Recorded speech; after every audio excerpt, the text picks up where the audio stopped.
Hello दोस्तों, नमस्ते, जय माता दी। मैं अपने चैनल सोनम ऑडियो लोकगीत, नेहा ऑडियो लोकगीत दोनों पे आप लोग का स्वागत करती हूँ। छोटा सा बहुत प्यारा कहारवा चुटकुला नाचगीत लेके आई हूँ आप सबके लिए। आप लोग सुनिएगा, फुलवाच करिएगा, कमेंट बॉक्स में ज़रूर बताइएगा कि हमारा गीत कैसा लगा। तो चलिए मैं सुनाती हूँ, आप लोग सुनिए।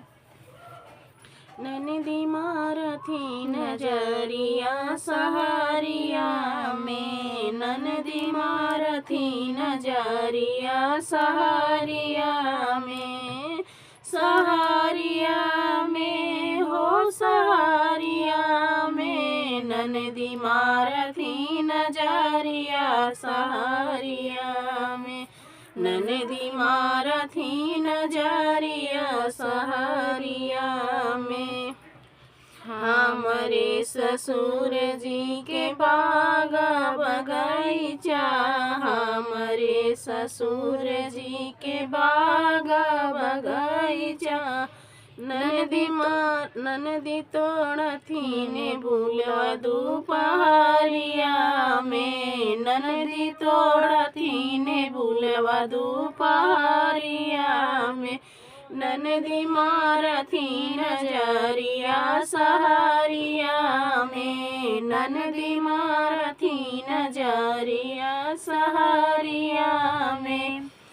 गाय हमारे जेठ जी के ताराई नारा, हमारे जेठ जी के ताराई नारा, ननदी गैला भराथी दोपहरिया में, ननदी गैला भराथी दोपहरिया में, ननदी मारथी नजरिया सहारिया में, ननदी मारथी नजरिया सहारिया में।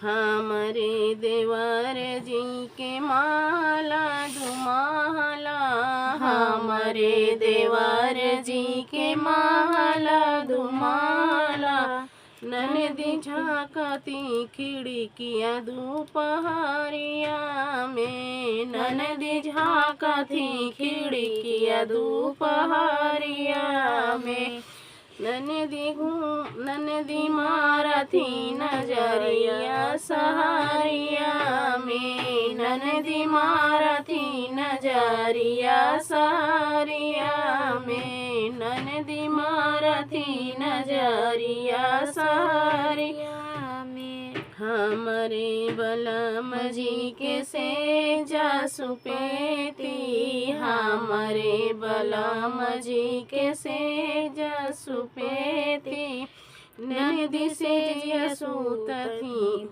ननदी से जिया सूतई दोपहरिया में, ननदी से जिया सूतथी दोपहरिया में, ननदी मारथी नजरिया दोपहरिया में, ननदी मारथी नजरिया सहारिया में, ननदी मारथी नजरिया सहारिया में।